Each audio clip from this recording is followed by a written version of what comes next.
Good evening, everyone, and thank you for joining us. We'll be getting started with introductions in just a moment, so please make yourselves comfortable. Before we begin, a quick note about Q&A for those of you joining us live in the Zoom webinar. You should see a control in your Zoom interface labeled Q&A. Later on, you'll have the opportunity to use this control to submit typed questions to us, which Professor Mark Rush of the Center for International Education will read out for our panelists to address. We appreciate your understanding as we ask that you refrain from submitting your questions until invited to do so by our panelists. Once again, we'll be getting started after a short delay to allow time for more attendees to join the webinar. Thank you for your patience.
Once again, thank you everyone for your patience. At this time, I would like to turn things over to Professor Brian Murchison, Director of the Roger Mudd Center for Ethics and Charles S. Rowe Professor of Law at WNL, to give the introduction for tonight's guest speaker and topic.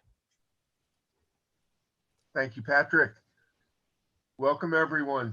Today, we offer another installment in our series entitled Global Ethics in the 21st Century, Challenges and Opportunities. This series is the work of the Mudd Center for Ethics and the Center for International Education. The title of today's presentation is Ethical Issues in the Context of COVID-19. We'll hear first from Dr. Ralph Caldroni, who received his undergrad degree from WNL and his medical degree from the Medical College of Virginia at Virginia Commonwealth University. He trained in internal medicine at the Medical University of South Carolina. He held a fellowship in critical care medicine at the University of Florida. Dr. Caldroni spent 7 years teaching medical staff at the University of Kentucky Medical Center and more than 25 years in private practice in Lexington, Kentucky. In addition, he spent 8 years in the U.S. Army Reserves, starting in 2001, with deployments to Germany, Iraq, and Afghanistan. He is the retired medical director of Rockbridge Area Hospice. Thank you for your work at hospice, Doctor. Our second presenter will be Professor Erin Taylor of the WNL Department of Philosophy. Professor Taylor's undergrad degree is from Florida International. Her PhD is from UCLA. She came to WNL in 2016. Professor Taylor's work is in normative ethics, political philosophy, and bioethics, focusing on role obligations and associative duties. Her writings include publications in the American Philosophical Quarterly and the Australasian Journal of Philosophy. She teaches courses in ancient philosophy, ethics, social and political philosophy, medical ethics, and poverty studies. Last but hardly least, Professor Taylor is a faculty fellow of the Mudd Center. So welcome to both of you. We're so glad you're with us this evening, and I'll turn it over now to Dr. Caldroni. Thank you for the introduction. Tonight, we're going to talk about aspects of medical ethics in regards to COVID-19. We will take a somewhat different vantage point from the recent discussion by Dr. Wortham and go to the level of the individual patient's bedside, or at least to the level of a hypothetical patient's bedside, and discuss allocation of resources and circumstances in which demand outstrips supply. I will give a brief introduction to the overall topic, then turn over the bulk of the discussion to Dr. Taylor. The hypothetical we draw from northern Italy at the beginning of the COVID-19 pandemic. For purposes of discussion, we will assume that the hospitals by necessity have been asked to function on an autonomous basis. That is, they must do the best job they can with the resources they have at hand. You are a hospitalist functioning at this particular facility, and you're presented almost immediately after your arrival with a considerable dilemma. You have two patients in need of potential support with mechanical ventilation. One is a 45-year-old who is presented from home. He has had prodromal symptoms of COVID for nearly a week and has deteriorated over the course of the preceding evening. You are an experienced clinician. With just a glance in the emergency room, you realize he's in trouble. You realize that he will likely require ventilatory support to have any chance of survival. Almost at the same time, you are told that there's a 75-year-old who is already hospitalized at your facility who has deteriorated. In spite of the best available supportive care, including oxygen support, independent of a ventilator, she is failing. The description you've been given states that she will likely require consideration for mechanical ventilator support. However, you know, based upon recent figures within your region, that in patients in her demographic, that survival rates, even with ventilatory support, are no better than 50%. So I want you in the audience to think about this scenario as we go through the bulk of the discussion. What is a pandemic? A pandemic, in its essence, is a whole lot of disease in a whole lot of places, all at the same time. Pandemics have been with us throughout most of mankind's history, basically since the time that mankind began to congeal into cities and city-states. The impact of pandemics through history at times has been quite vast. The one pandemic that I will mention specifically is the 1918 so-called Spanish flu. Part of the reason for mentioning this is that it has become the most common comparator to COVID-19. The impact upon world history from the Spanish flu was significant. It was integral in the minds of many historians to the collapse of the German army in France in 1918 and the eventual defeat of Germany by the Allies. It had a huge international footprint. Somewhere in the range of 500 million people were infected, nearly a third of the world's population, and it was associated with an appalling mortality rate somewhere between 10 and 20%.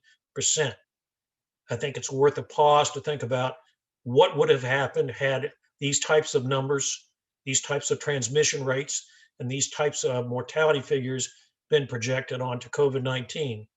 Would we have been prepared? I don't think so. Do we need to take these types of numbers in consideration in preparing for the pandemics of the future?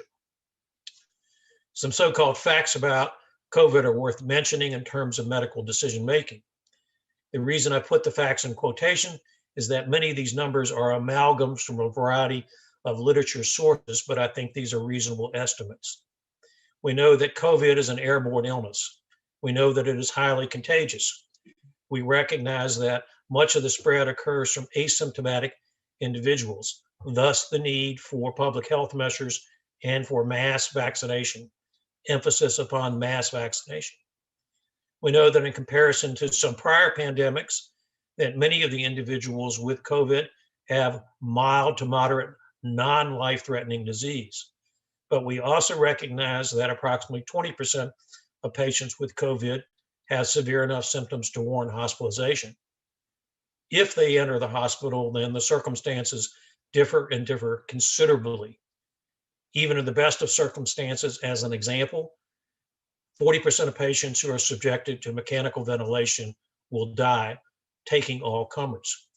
Some poorly appreciated facts are that in survivors of mechanical ventilation, many of these individuals will face protracted periods of rehabilitation, and many of these individuals will not return to their prior level of function.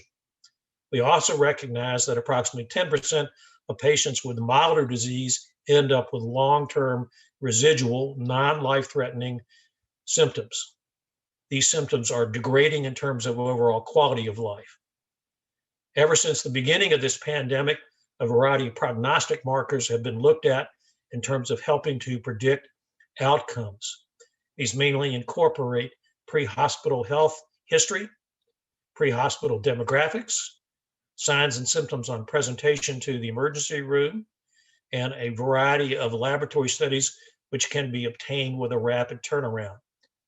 It is very important to emphasize that although these prognostic markers are very helpful, especially if used in a congregate, none of these are absolute and 100% predictive. The concept of triage has been around for quite some time. In essence, it means to sort and try and do the best you can with the resources that you have available for the greatest number. Triage is largely derived from the battlefield. It has been practiced on an ad hoc basis for thousands upon thousands of years, but became more formally codified during the Napoleonic Wars. The category of triage that was described then is a centerpiece of the modern day mass casualty care amongst military and civilian sectors. In the broadest sense, triage categories were created for four major groups. One are patients who are so desperate on presentation that without an intervention, they will likely die and die in a short period of time. However, with that intervention, they have a reasonable chance of survival. The two patients we described earlier would certainly fall into this immediate category. At the opposite extreme are patients who are so morbid upon presentation that their chances of survival are considered to be minimal, and that aggressive intervention with resource support is largely considered to be futile and unwise. In between are patients who are milder in terms of context or have disease that can be addressed on a more deferred basis. Now, what about triage during the ongoing pandemic? I know that there are a number of documents that have been generated, but the real-world application of these documents in terms of how patients are being approached, how many are being approached, and what the outcomes are simply not available, at least in terms of what I am aware of, in terms of any comprehensive publications. I think we will see eventual descriptions of triage efforts, but not until the close of this pandemic. However, at that close, I think it will be very important to mine this data and see how things have gone and how they have been applied in terms of preparation for the pandemics of the future. In terms of preparing for the future, I think the most central and immediate point is that pandemics will occur. They will recur. It's not a question of if, but when. I hope that during the remainder of my lifespan, we will not have a further major pandemic, but I suspect a major pandemic will occur during the lifespan of the current generation of undergraduate students. They will become the healthcare providers and the healthcare policymakers of the future, and I think it's very important for them to begin to plan and plan now. I will mention a couple of specific points in regards to preparation. I think we'll need to identify the level to which we feel that triage officers should be prepared and to which they should penetrate. In my mind, at the very least, they should penetrate to the level of the small rural hospital, such as we have here in Rockbridge County. I think it's very important to identify the specific type of individual to function as a triage officer. In my mind, it should be people who can think quickly and concisely and objectively. In my mind, these should be people who can keep their wits about them when the microbial bullets have begun to fire. Another area I think we should touch upon is the interface of palliative care and hospice into extended care facilities. I think we should ask that all extended care facilities have action plans that they can begin upon as soon as the pandemic is identified. I think we should ask and insist that each and every patient and their family fulfill an advanced care directive that states what their wishes are. Do they wish to go to the hospital? Do they wish to go to the ICU? Do they wish to undergo resuscitation? Do they wish to be placed on a ventilator? And I think if they are presented with this type of information, they should also be given the grim reality in terms of current outcomes with this particular pandemic. Last but not least, if we're going to saddle triage officers with this enormous responsibility in terms of decision-making, this gut-wrenching responsibility, that we should indemnify them. I think we should handle them as functioning under an umbrella of noblesse oblige. And I will close before I pass this over to Dr. Taylor with a quote from Albert Camus in his book from 1947. He reminds us that pestilence and pandemics and disease has always been with us and will always be with us in the future. And if we do not prepare for such, I think we are acting quite foolishly. Certainly at the end, I will be happy to entertain questions. And I will turn things over to Dr. Taylor.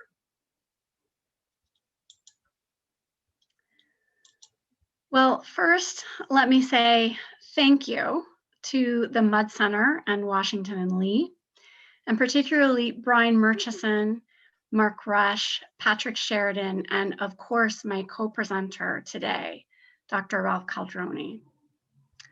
The purpose of my portion of the talk is to discuss some of the dilemmas or choice points of medical ethics in the context of the COVID-19 pandemic. I'll continue to stay focused on the question of scarce resources and how they should be allocated. My co-presenter has already introduced us to the particular issue of mechanical ventilator triage. I'd like now to extend that discussion in two ways. First, I'd like to say a bit about how medical ethicists go about answering these tough questions. Second, I'd like to say a bit about the allocation of another scarce resource, namely vaccines, and how that might be similar to or different from the triage of mechanical ventilators. Our last speaker in the series, Dr. Wortham, began by introducing the principles of medical ethics, and I'll do the same for those of you who may benefit from a brief reminder. The principle of respect for persons, or autonomy, tells us to recognize the dignity of each and every person, and that as persons, we should be able to decide for ourselves how to live and what's done to our bodies. The principle of non-maleficence tells us to do no harm. The principle of beneficence tells us to do the most good. And the principle of justice tells us to distribute fairly the benefits of medicine among and across populations. Now, medical ethics isn't just a list of principles, but it is a distinctive methodology in using these principles. How do medical ethicists make use of the principles? Let's compare medical ethics with theoretical ethics. Well, theoretical ethics aims to give an account of the fundamental ground or source of these ethical values or principles. Why do we have autonomy?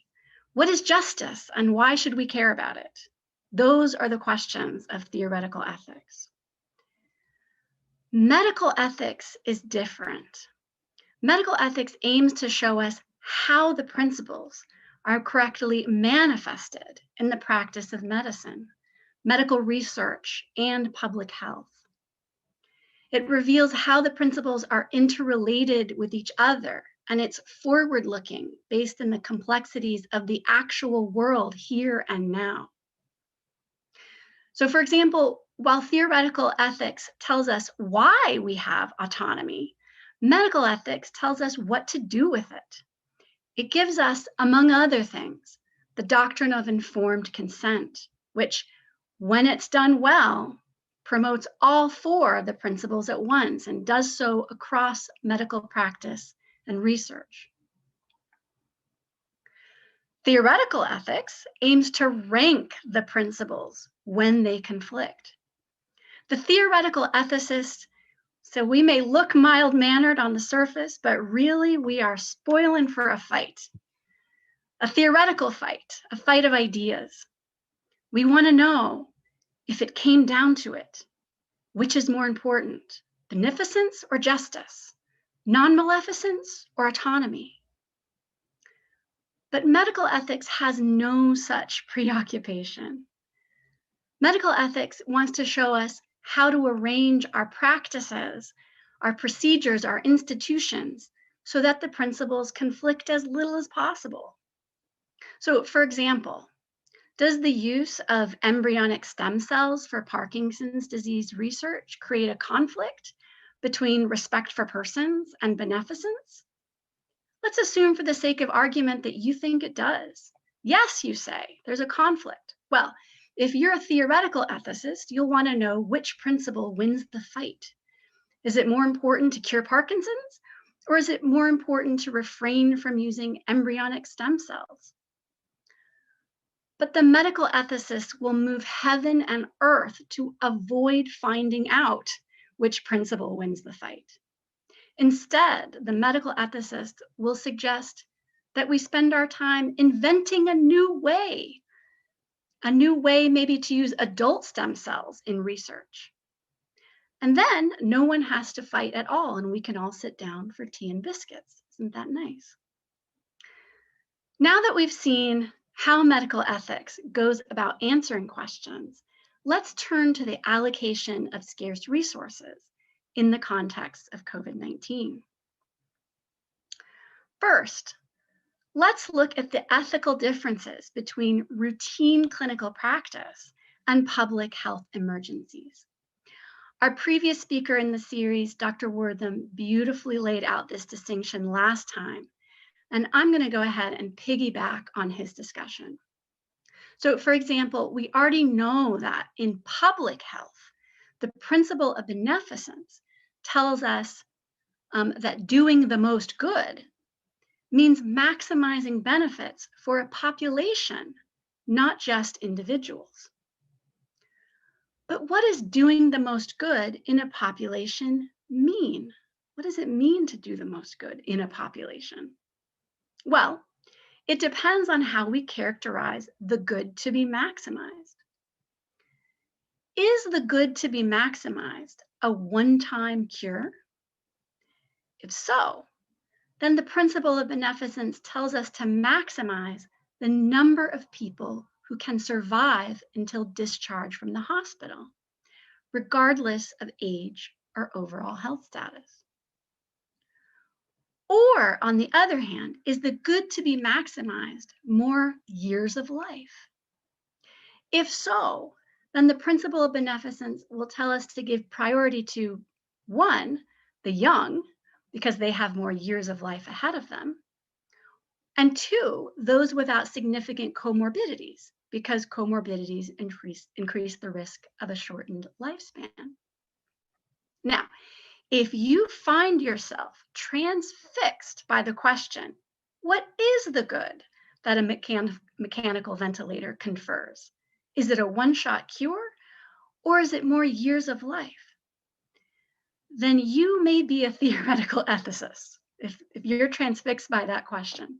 I don't blame you. I'm one too, so I get it. But as I said, the medical ethicists will do everything that they can to avoid having to settle this theoretical question. How do they answer this triage question without settling the theoretical question? Well, they look to two main resources. First, they look to the empirical facts. And second, they look to the ways that the other principles of medical ethics are implicated by the choice one way or the other. Okay, so first, let's look at the empirical facts. So during a public health emergency, when hospital resources are stretched, it's often too difficult to get sufficient information about a patient in a timely manner to make relative predictions about life years saved. Additionally, ventilators are not one size fits all. So the very, very young are not always competing for the same ventilators as adults. Given these facts, how might the other principles be implicated? Well, we immediately run into a problem from the point of view of justice. Prioritizing the number of life years saved, rather than the number of lives, but the number of years of life saved, is problematic because comorbidities might themselves result from unjust allocations of healthcare resources, or might be correlated with someone's racial or socioeconomic group. Thus, prioritizing life years saved threatens to compound existing injustices in a way that maximizing the number of people surviving to hospital discharge does not. But the principle of justice can tell us even more. Let's turn now to the question of vaccines. Justice tells us to distribute resources fairly. But here we have our second dilemma, or choice point. Does justice tell us to give everyone an equal chance at getting the resource? Or does justice tell us to give everyone their best chance at getting the resource? In other words, does justice tell us to favor equality, or does it tell us to favor efficiency?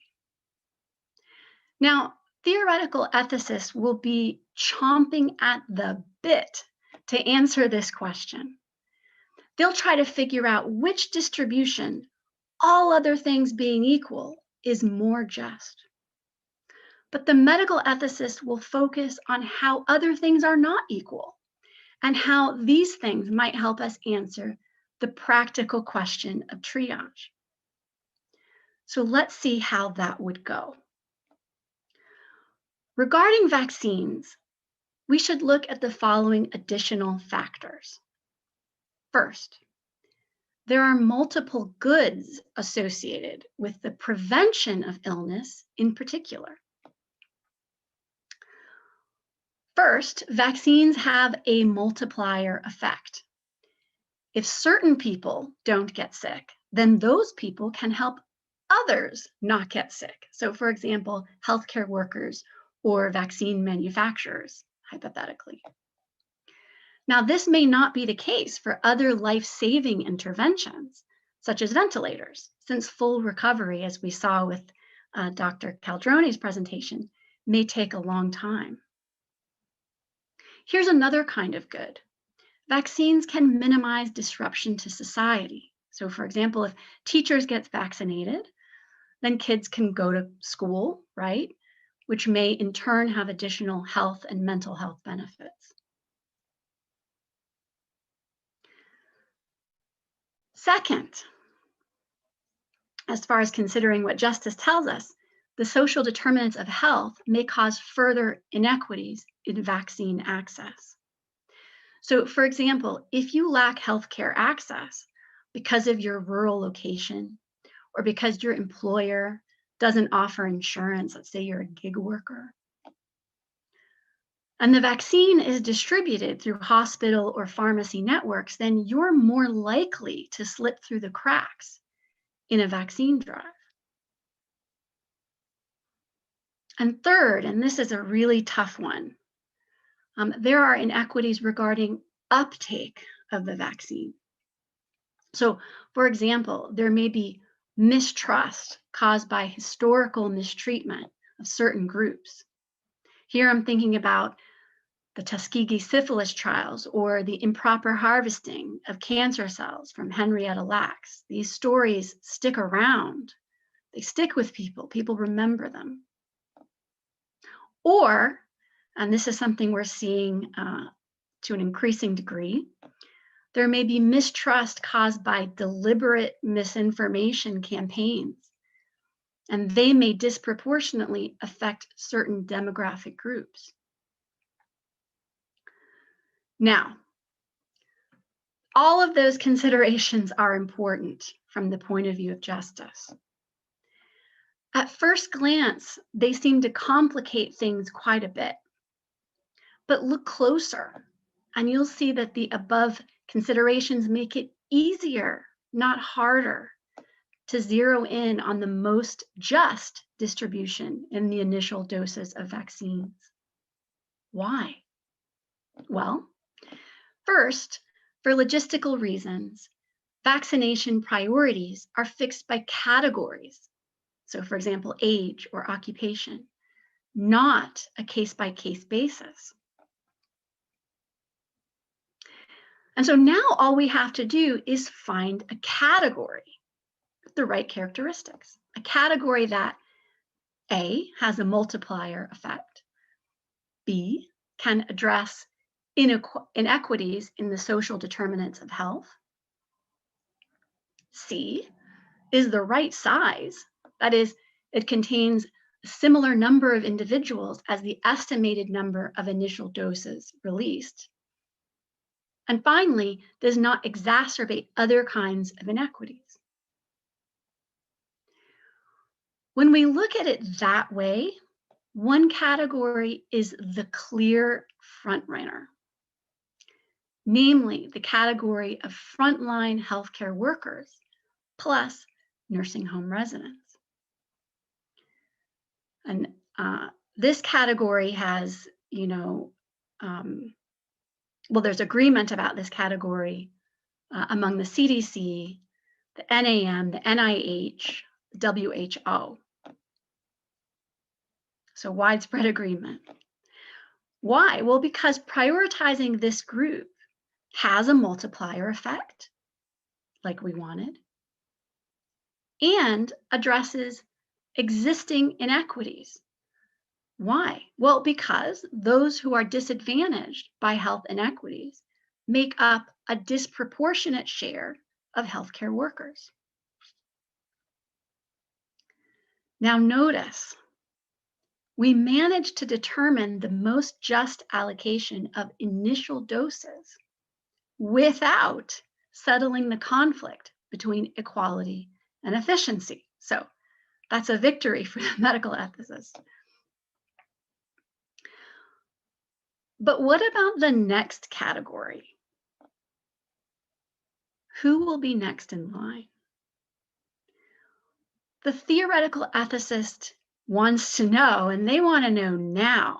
Perhaps there'll be a conflict that will reveal something important about the nature of justice or goodness or freedom.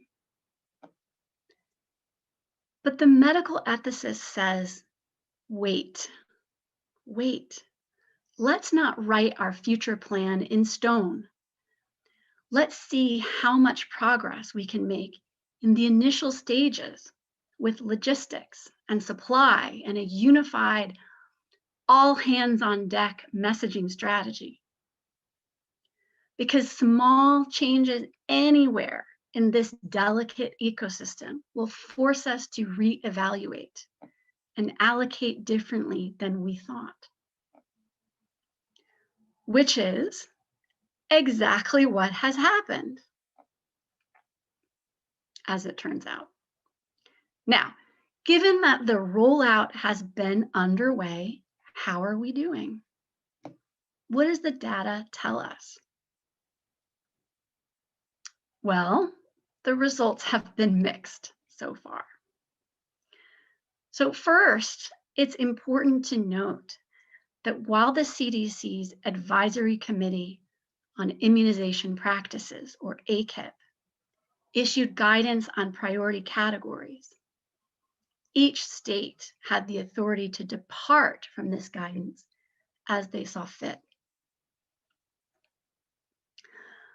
Most states initially accepted ACIP's 1A priority group designation. So that goes back to the priority group that I had mentioned. But also most states departed from ACIP's 1B or 1C priority groups.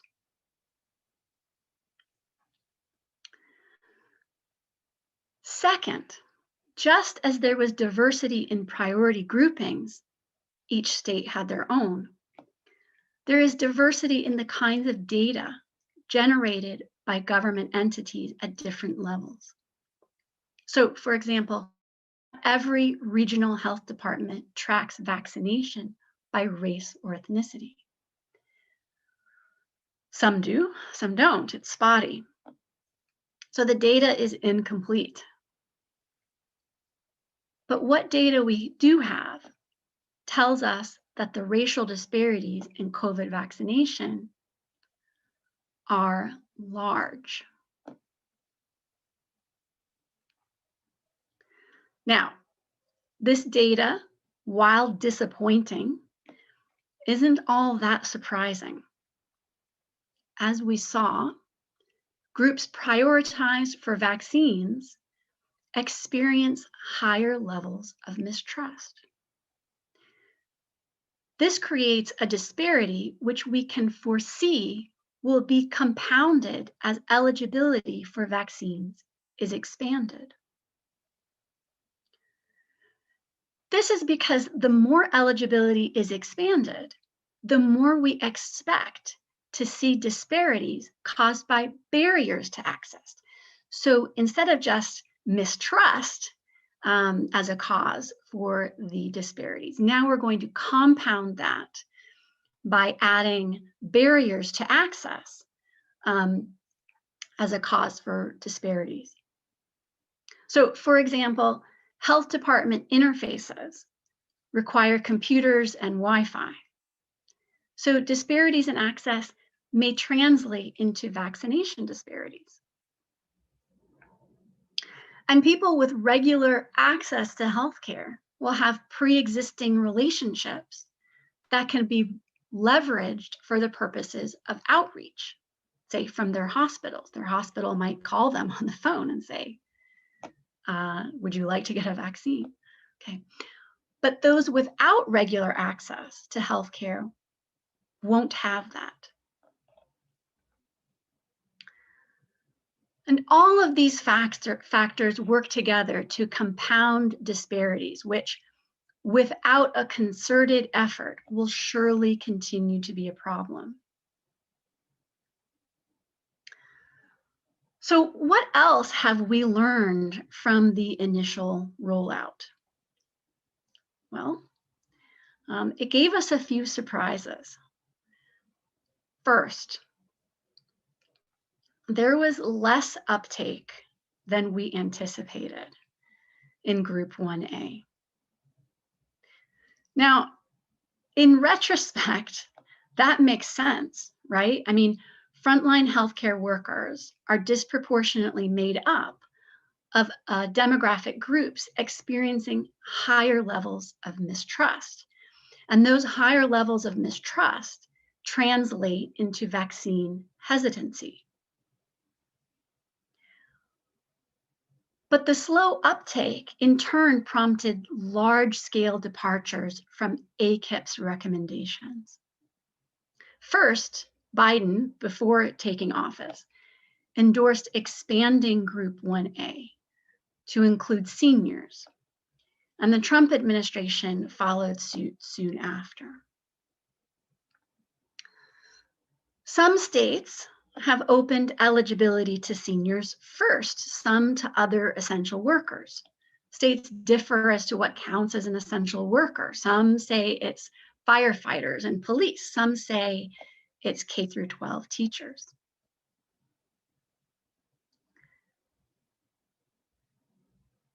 And finally,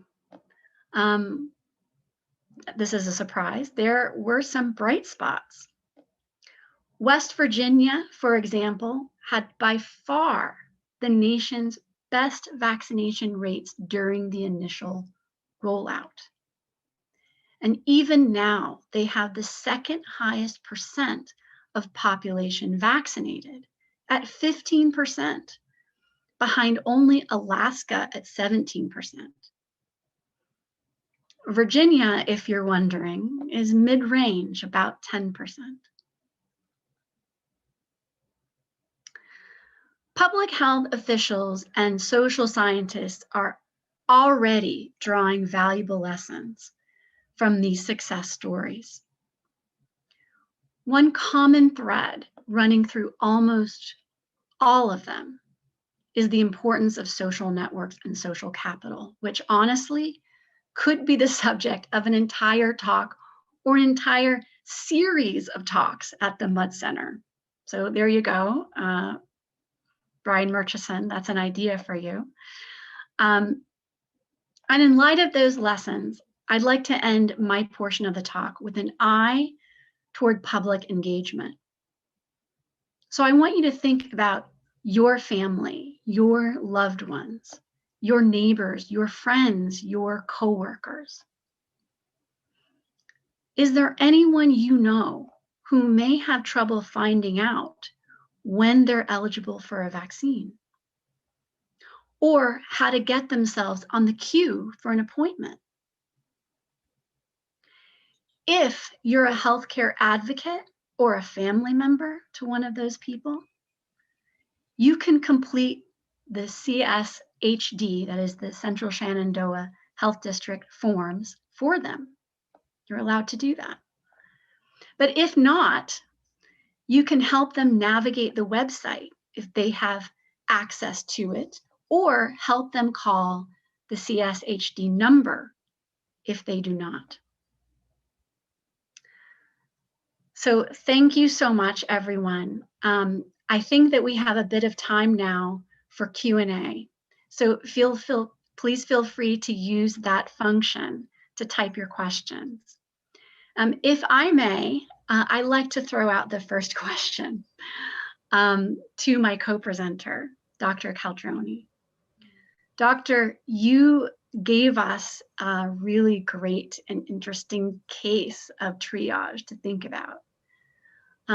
So I'd like to ask you, how would you resolve that case? Did I mention I'm retired? Now, faced with this kind of scenario, I would do three things as rapidly as possible. I would ask about an advanced care directive. Perhaps one or the other patient has an advanced care directive, and if that specifically states they don't want to be on a ventilator, then my decision is relatively easy. In lieu of that, I would formulate my own idea of prognosis, and hopefully I would have real-time access to another triage officer who hopefully could corroborate my impression of prognosis and also corroborate my impression of intervention. All things being equal, to give away the trade secret, I would base my decision upon prognosis for immediate survival and prognosis alone, no other factors. Base it upon the science. Thank you so much. Okay. Well, thanks to both of our speakers, and thanks to all of you in the audience for attending this evening. We do have some time for questions, and as Patrick said at the beginning, you can all feel free, please, to use the Q&A function at the bottom of your screen to begin to post questions. I will go through them, try to allocate them one way or the other to either or both speakers, depending on how they're phrased.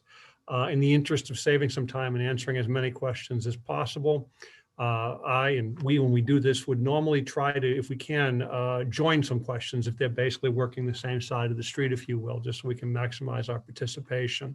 So please don't be shy. I've got the first question coming in right now. Let me see, it's a bit long, so let me just take a look at it real quickly. Well,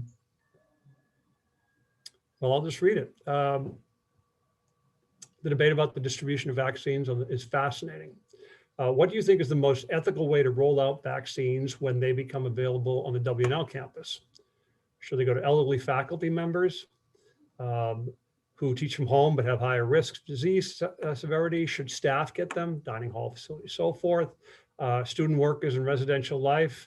So I guess this is basically asking, you know, can you take the discussion you guys have already engaged in and sort of reduce it instead of to a nationwide scenario, the microcosm of a campus?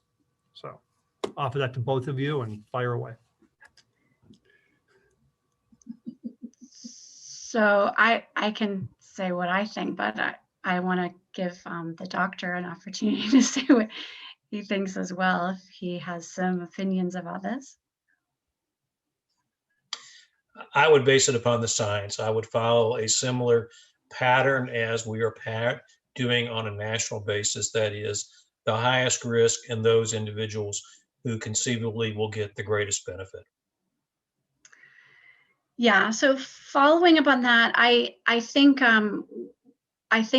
one of the things that we have to really look at here is, again, justice. So I think that we could, if we could try to find categories of people, right, at WNL who can cover many different bases for that, right? So where there's a high risk, they can't avoid coming to campus, and there may be other reasons to worry about their access to vaccines otherwise. So I guess the concrete answer for me I would like to see people who don't have the option to work from home. I mean, I guess I have some skin in the game here because I'm a professor, right? So of course I want the vaccine, but, and I have zero hesitancy to get the vaccine. But I can teach from home, you know? And so I worry about those who can't. And that employment situation is going to confer higher levels of risk on some rather than others, right? So that's what I would say.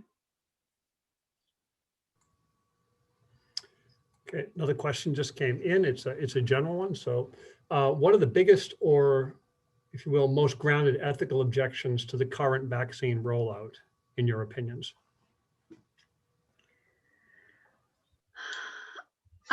So one of the things that that there's a lot of controversy about, it honestly was whether or not kind of the jockeying between seniors and healthcare workers. And in fact, even though the ACIP's recommendations were pretty clear, we saw some places add seniors to that first initial rollout quicker than other places. And I think that touches on another issue that we didn't talk about yet, and that I didn't talk about in my talk, which is, what's the purpose of having differences between states and differences between localities? Well, on the one hand, you may sacrifice some efficiency, but on the other hand, it's very important for people to feel that the vaccination priority decisions are being made by people who represent them.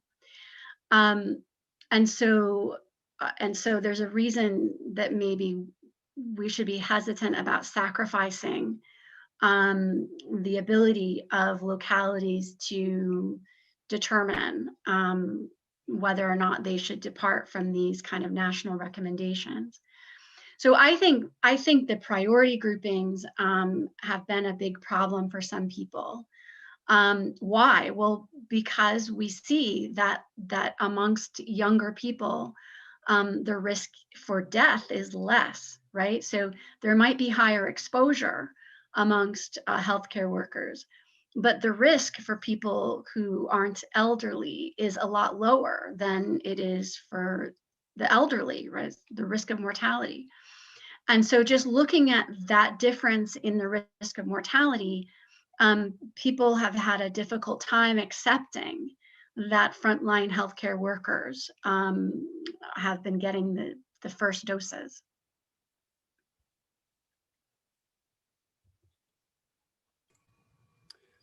Dr. Caldroni? Let me take this perhaps from a little different perspective. We talked about the 1918 flu pandemic numbers. Project those onto COVID-19, and how would we handle the whole question of mass vaccination and vaccine hesitancy. In a way, those types of numbers would have created a wartime type scenario. Nature would have declared war against us as a society, and I think there probably would have been hesitation, but eventual support for enforcing a mass vaccination program. I know that sounds radical. I know that violates autonomy to many degrees, but as Dr. Taylor alluded to earlier, sometimes the public good trumps autonomy. Next question. I guess this is calls for both of your opinions. Ezekiel Emanuel is advising the White House. How do you think his views on societal worth will impact the national decisions on the distribution of the vaccine resources and other resources? Well, I will speak from ignorance because I really don't know much about this gentleman. So I'll defer to Dr. Taylor. So that's an interesting question. So Zeke Emanuel, I guess I'm trying to guess what the questioner is getting at. And I know that Zeke Emanuel is known for some controversial positions on social worth, or at least it seems like he might be. My view, for what it's worth, is that some of those positions have been taken out of context. So I think that some of the criticisms of Emanuel are overblown. So that's the first thing that I would say. He's been somebody that has been involved in public health for a long time and on different commissions, including the presidential commissions for bioethics. And in those kinds of functions, these kinds of issues didn't really come up. So I guess I would need to find out from the questioner what exactly they had in mind. Is it his articulated positions, that is, the positions that he's had that have been well articulated, or more the kind of reports of his positions in the news? Because I think that those are slightly different.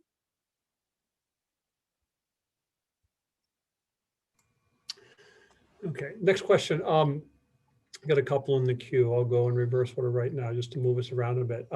Questioner asks, to what extent should personal choices factor into the allocation algorithm? That is, if someone chooses basically to ignore warnings, don't wear a mask and so forth, go to large gatherings, should those folks be given the same sorts of access to treatment as the folks who are following the rules if basically the vaccines are scarce? So again, I think it's really important to see, to lean on the methodology of medical ethics here, because I think what we want to do is we want to see if we hold everything as a kind of theoretical ethicist. We want to see everything else being equal. Would we consider, so to speak, penalizing those who have engaged in risky behavior by withholding vaccine allocations from them? And that is theoretically a good question, but I don't think that it's something that we would have to answer, because think about the data that we would have to get in order to allocate on that basis. It just wouldn't be a practical thing to do. And so I don't think that it would make sense to do that. Even if we kind of could answer the theoretical question about whether or not it would be permissible to penalize people for risky behavior. I don't think that we really could do that. I barely scraped by Dr. Taylor's class on medical ethics when I audited it in the winter term of last year, but I think she would hit me over the head if I did say that allocation based upon illogical behavior is anything but terribly unjust and violates virtually any principle of medical ethics. Illogical behavior in healthcare is rampant in all sorts of spheres, and we can't make decisions based upon such. Okay, I'm going to shift a little bit and try to combine a couple of questions. We have a nice queue developing. Both these questions deal with, I guess, opposite sides of the same coin. Ethical issues with regard to employers or whatnot who may require employees, or just students, whatever, in terms of the university, to get vaccinated, either to come to work or come to class. There's that. And then what do you do on the flip side, just generally, with folks who refuse the vaccine? So I guess this gets into the question of how do you address, I guess, conscientious objection, given the external cost of that? And then on the flip side, how does one deal with, say, a requirement by an employer or whatnot? So let me just say that I think that we should give as much room and deference to personal choice as we can. Now, that doesn't mean, of course, that there would be no circumstance in which a compulsory vaccination you couldn't make an argument for it, or there'd be no situation, hypothetical situation, in which that might take place. But I think that, again, leaning on the methodology of medical ethics, we should try to move heaven and earth to make sure that it doesn't come to that, right? So wouldn't it be better, instead of forcing people to get vaccines because they're worried about historical mistreatment, wouldn't it be better if, instead of forcing them into doing something, that we could have better outreach, better public messaging, that we could start treating them better to begin with, so that they didn't have such a cause to be mistrustful? So that's the thing that I would say, like, when we're in a situation where we're thinking, should we force people into doing something? It's not that we could never do it. It's that we should never do it unless it's a kind of last resort, right? And what counts as a last resort, I mean, it will depend on how much public will, including political will, there is to arrange things such that we can get the result that we want without having to force people. Like, that's really what we should be going for. So that's the kind of forced vaccination. That's my forced vaccination line. Can you repeat the other part of the question? I know there was two parts of that question. Sorry, the other dealt with just, the sort of the flip side. What if an institution requires vaccination to enter? The ethical implications of that as well. So there's the question of conscientious objection, but there's also then the flip side, I guess, conscientious requirement. So again, I don't think that there can be a blanket answer to that question, because it depends on what kind of employer is it. Well, if it's an employer like a long-term care facility, I think that there's a much better case for making vaccination a requirement of employment, because that safeguards the residents. But again, it's not like, even if there were that requirement, that you could just leave it at that. I think that there should be lots of work that we should do, including from the employer, from society at large, to kind of make it easy for people to kind of object, or have a kind of conscientious objection if they want. So I guess we would try to have both. I mean, maybe it's possible that it would be permissible for an employer to require a vaccine. But if they can, they should have special accommodations for those who just don't want it. And then, of course, how that would work out would be like a special accommodations, meaning like whether they could be given other duties, for example, without being fired. And of course, what those accommodations would be would depend on the individual case. I just don't think that we can make blanket determinations. In regards to the question of vaccine hesitancy, I think it is an area, at least in part, that is amenable to education. And when I say education, one-on-one education, hopefully with a trusted healthcare resource. Certainly in my experience with hospice, many times after careful discussion, patients and families would recognize that ongoing aggressive treatment was largely going to be futile, would add no quantity to existence, and would degrade quality. So there is sometimes a positive outcome to one-on-one discussions.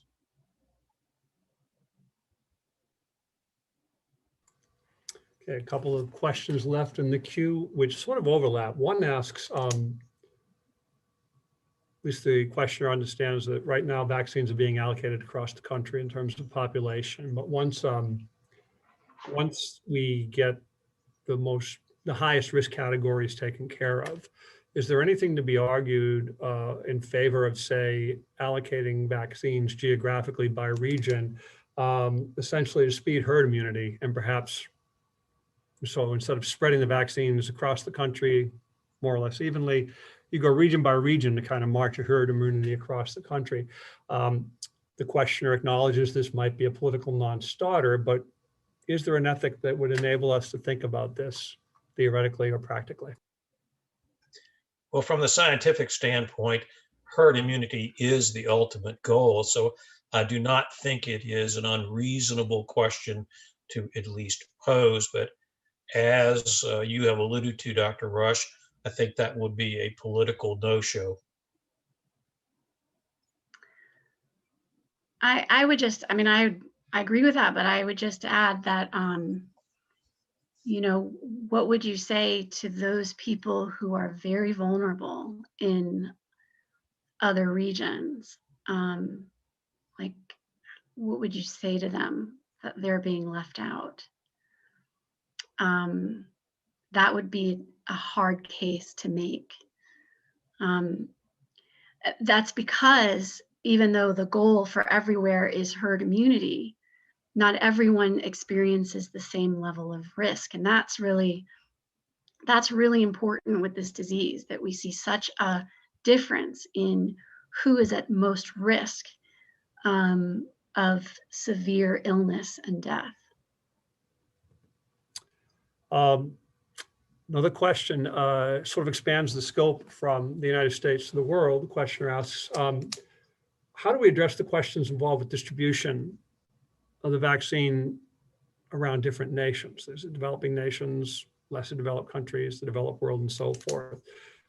Is there how can justice and equality be achieved with regard to this global perspective?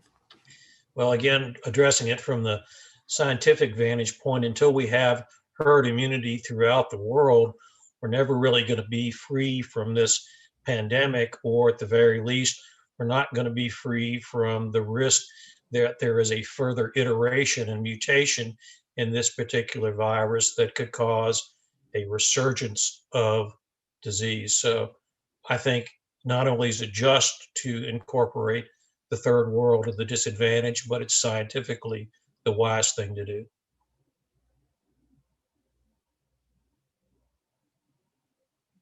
Yeah, I mean, I don't have anything to add to that. I think it's clear that that it can't just be a kind of majority world or a first world cure, right? That it needs to be everywhere.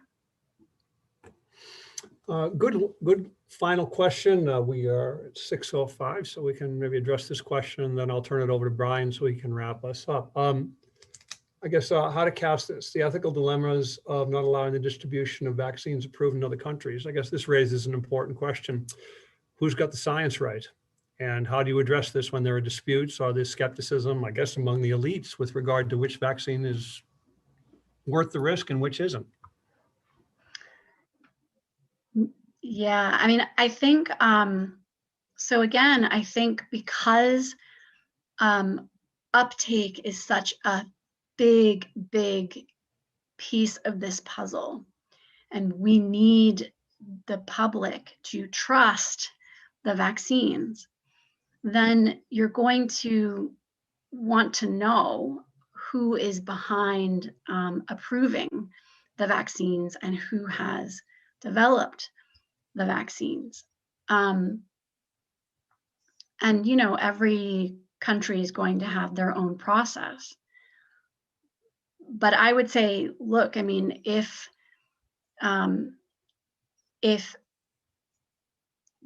those different processes help people trust the vaccines that they're getting, then that's a reason to maybe allow those differences in approval of vaccines and distribution of vaccines, at least as far as company or maker or pharmaceutical company. Yeah, what you don't want is to increase the level of mistrust, right? And where people just don't think they know what's in the vaccines and don't trust the reason that the vaccines have been approved. I think a specific example of some of this is some of the data that's come out in newscast about effectiveness of vaccine in terms of preventing disease versus effectiveness of vaccines in preventing death. And again, I think this is an educational piece that we simply have to work upon. When I'm asked by my friends and colleagues, you know, which vaccine should I get? My answer is the first one that's available, because in the end, I think they will all be approximately equivalent in terms of preventing death and debility. Well, thanks to you both. I'm going to turn this over to Brian so he can wrap us up and finish up with the thank yous to the audience and everyone else. So thanks for a wonderful evening. Brian, take us home. I just echo what Mark said. Thank you to Dr. Taylor, Dr. Caldroni. We've learned a lot tonight. I hope we can all keep discussing these questions as we go off to our where we live and where we learn. I appreciate all the preparation that went into this talk tonight. I especially am appreciative that Jonathan Wortham was with us last week, and then we've got Erin Taylor and Ralph Caldroni now. You couldn't ask for more thoughtful and more compelling speakers. So thank you again. Please look to the audience, please look on our website, the Mudd Center and the Center for International Education, for our next installments in the series. We look at national security issues coming up in 2 weeks. We're on February 15th. On March 15th, we talk about food and hunger issues. So we've got a lot left to go in this series. But tonight was a very special night, and we're all appreciative. Thank you. Good night, and thank you.